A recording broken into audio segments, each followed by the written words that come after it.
Hi hello ನಮಸ್ತೆ ವೀಕ್ಷಕರೇ. ಇವತ್ತು ಮುಖ್ಯವಾದ ದೇವರ ಒಬ್ಬರ ಬಗ್ಗೆ ಮಾತಾಡಬೇಕು. ಆ ದೇವರು ಯಾರು ಅಂದರೆ ಪರಿಸರಕ್ಕೆ ದೇವರು. ಅವರು ಮರಗಳ ದೇವರು, ವೃಕ್ಷ ದೇವತೆ ಅಂತ ಕೂಡ ಕರೀತಾರೆ. ಅವರೇ ನಮ್ಮ ಸಾಲುಮರದ ತಿಮ್ಮಕ್ಕನವರು. ಸಾಲುಮರದ ತಿಮ್ಮಕ್ಕನವರು ಜುಲೈ 8, 1911 ತುಮಕೂರು ಜಿಲ್ಲೆ ಗುಬ್ಬಿ ತಾಲೂಕಲ್ಲಿ ಹುಟ್ಟುತ್ತಾರೆ. ಇವರು ಹುಟ್ಟಿದಾಗ ತೀರಾ ಸಂಕಷ್ಟ ಬಡತನದ ಕುಟುಂಬದಲ್ಲಿ ಜನಿಸ್ತಾರೆ. ಮತ್ತು ಇವರು ತಂದೆ ತಾಯಿಯ ಜೊತೆಗೆ ತಮ್ಮ ದಿನಗೂಲಿ ನೌಕರರಾಗಿ ಕಲ್ಲಿನ ಕ್ವಾರಿಯಲ್ಲಿ ಕೆಲಸ ಮಾಡಿಕೊಂಡು ಬರ್ತಾರೆ. ಆನಂತರ ಅವರು ಮದುವೆ ಮಾಡಿಕೊಂಡು ಮಾಗಡಿ ತಾಲೂಕಿನ ಕುದೂರು ಹೋಬಳಿಯ ಒಂದು ಉಳಿಕಲ್ ಗ್ರಾಮಕ್ಕೆ ಬರ್ತಾರೆ. ಅಲ್ಲಿ ಅವರ ಯಜಮಾನರ ಜೊತೆ ಜೀವನ ನಡೆಸ್ತಿರುವಾಗ 20 ವರ್ಷ ಆದರೂ ಅವರಿಗೆ ಸಂತಾನ ಭಾಗ್ಯ ಇರಲ್ಲ, ಮಕ್ಕಳಾಗಲ್ಲ.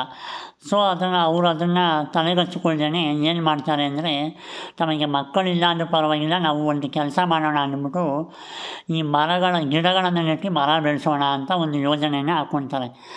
ಹಾಗಾಗಿ ಅವ್ರು ಏನು ಮಾಡ್ತಾರೆ ಅಂದರೆ, ಈ ಹುಲಿಕಲ್ ಗ್ರಾಮದಿಂದ ಕುದೂರು ಹೋಗುವ ದಾರಿಯಲ್ಲಿ 385ಕ್ಕೂ ಹೆಚ್ಚು ಆಲದ ಮರವನ್ನು ಬೆಳೆಸೋಕ್ಕೆ ಪ್ರಾರಂಭ ಮಾಡ್ತಾರೆ. ಅಂದರೆ ಮೊದಲು ಅವರು ಗಿಡಗಳನ್ನ ನೆಡ್ತಾರೆ. ಆ ಗಿಡಗಳು ನೆಡಬೇಕು ಅಂದರೆ ತುಂಬ ಕಷ್ಟ. ಯಾಕಂದರೆ ಅದಕ್ಕೆ 4 ಕಿಲೋಮೀಟ್ರು ಹೋಗಿ ನೀರು ತಂದು ಪೋಷಣೆ ಮಾಡಬೇಕು. ಮತ್ತು ಯಾವುದೇ ಒಂದು ಹಸು ಪ್ರಾಣಿಗಳಿಂದ ಆ ಗಿಡಗಳನ್ನು ರಕ್ಷಣೆ ಮಾಡಬೇಕು. ಮತ್ತು ಮಳೆಗಾಲದಲ್ಲಿ ಆ ಗಿಡವನ್ನು ನೆಟ್ಟರೆ ಅದು ಸೊಂಪಾಗಿ ಬೆಳೆದು ಗಿಡ ಮರವಾಗಿ ಬೆಳೆಯೋಕ್ಕೆ ಶುರು ಮಾಡುತ್ತೆ.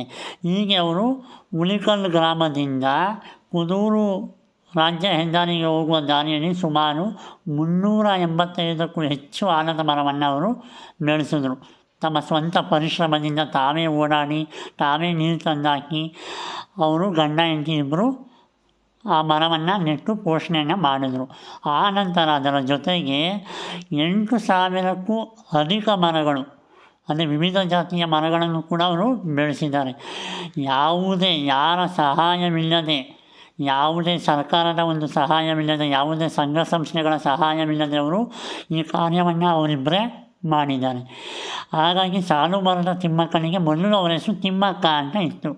ಈ ಸಾಲುಮರದ ತಿಮ್ಮಕ್ಕ ಯಾಕೆ ಅಂತ ಹೆಸರು ಬಂತಂದರೆ, ಸಾಲು ಮರಗಳು ನಮಗೆ ಕಾಣಿಸ್ತವೆ. ಎಲ್ಲಿ? ಉಳಿಕಲ್ ಗ್ರಾಮದಿಂದ ಕುದೂರು ರಸ್ತೆಗೆ ಹೋಗುವ ದಾರಿಯಲ್ಲಿ. ಮತ್ತು ಇವರು ಮಾಡಿರುವ ಒಂದು ಪರಿಸರ ಸೇವೆ ಇಡೀ ಪ್ರಪಂಚದಾದ್ಯಂತ ಇವರನ್ನು ಇವತ್ತು ಗುರುತಿಸಿದೆ. ಭಾರತ ಸರ್ಕಾರ 2019ರಲ್ಲಿ ಪದ್ಮಶ್ರೀ ಪ್ರಶಸ್ತಿಯನ್ನು ನೀಡಿತು. ಮತ್ತು 2020ರಲ್ಲಿ ಸೆಂಟ್ರಲ್ ಯೂನಿವರ್ಸಿಟಿಯವರು ಡಾಕ್ಟರೇಟ್ ಗೌರವವನ್ನು ನೀಡಿದ್ದಾರೆ. ಹೀಗೆ ಅನೇಕ ನೂರಾರು ಪ್ರಶಸ್ತಿಗಳು ಕೂಡ ಅವರಿಗೆ ಬಂದಿದೆ. ಆದರೆ ಸಾಲುಮರದ ತಿಮ್ಮಕ್ಕನವರು ಯಾವುದೇ ಪ್ರಶಸ್ತಿಗಾಗಿ ಕೆಲಸವನ್ನು ಮಾಡಿಲ್ಲ. ಅವರು ನಮ್ಮ ಮುಂದಿನ ಜನಾಂಗಕ್ಕಾಗಿ, ಮುಂದಿನ ಪೀಳಿಗೆಗಾಗಿ ಪರಿಸರವನ್ನು ಉಳಿಸಬೇಕು, ಅರಣ್ಯವನ್ನು ಉಳಿಸಬೇಕು. ಗಿಡ ಇದ್ರೇ ಮನೆ, ಗಿಡ ಇದ್ರೇ ಊರು ಅಂತ ತಿಳ್ಕೊಂಡು ಗಿಡ ಮತ್ತು ಮರಗಳನ್ನೇ ದೇವರು ಅಂತ ಪೂಜೆ ಮಾಡಿದ ಏಕೈಕ ವ್ಯಕ್ತಿ ಅಂದರೆ ನಮ್ಮ ತಿಮ್ಮಕ್ಕನವರು. ಸಾಲುಮರದ ತಿಮ್ಮಕ್ಕನವರು ಒಂಥರ ನಡೆದಾಡುವ ದೇವರು ನಾವು ತುಮಕೂರಲ್ಲಿ ನೋಡ್ತೀವಿ. ಆದರೆ ಅದೇ ತುಮಕೂರಲ್ಲಿ ಪರಿಸರದ ದೇವತೆ, ಮರಗಳನ್ನು ನೆಟ್ಟು ಆ ಮರಗಳನ್ನು ಪೋಷಣೆ ಮಾಡಿದ ದೇವತೆ ಯಾರು ಅಂದರೆ ನಮ್ಮ ಸಾಲುಮರದ ತಿಮ್ಮಕ್ಕ.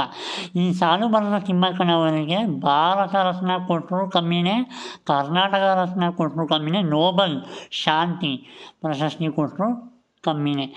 ಆದಷ್ಟು ನಾವು ಮುಂದಿನ ಪೀಳಿಗೆಯವರಾಗಲಿ ಈಗಿನವರಾಗಲಿ ಆದಷ್ಟು ನಾವು ಪರಿಸರಕ್ಕೆ ಮಾಲಿನ್ಯವಾದಂತಹ ಅಂಶಗಳನ್ನು ಬಿಟ್ಟು ಪರಿಸರ ಮಾಲಿನ್ಯವನ್ನು ಮಾಡದೆ ನಾವು ಈ ಹಸಿರನ್ನು ಬೆಳೆಸಬೇಕು, ಕಾಡನ್ನು ಉಳಿಸಬೇಕು. ಮತ್ತು ಸಾಲುಮರದ ತಿಮ್ಮಕ್ಕನವರ ಹೇಳಿಕೊಟ್ಟ ದಾರಿಯಲ್ಲೇ ನಾವು ಇದನ್ನು ಮಾಡಬೇಕು ಅಂತ ಹೇಳ್ತಾ ಈ ವಿಡಿಯೋವನ್ನು ಮುಗಿಸ್ತಾ ಇದ್ದೀನಿ. ಅದಕ್ಕಿಂತ ಮುಂಚೆ ದಯವಿಟ್ಟು ನನ್ನ ಚಾನಲನ್ನು ಸಬ್ಸ್ಕ್ರೈಬ್ ಮಾಡಿಕೊಂಡು, ಈ ವಿಡಿಯೋ ಇಷ್ಟ ಆಗಿದ್ರೆ ಲೈಕ್ ಮಾಡಿ, ಶೇರ್ ಮಾಡಿ, ಕಮೆಂಟ್ ಮಾಡಿ. ದಯವಿಟ್ಟು ವೀಕ್ಷಕರೇ ಕಮೆಂಟ್ ಮಾಡಿ ಮತ್ತು ಸಬ್ಸ್ಕ್ರೈಬ್ ಮಾಡಿ. ನಮಸ್ತೆ.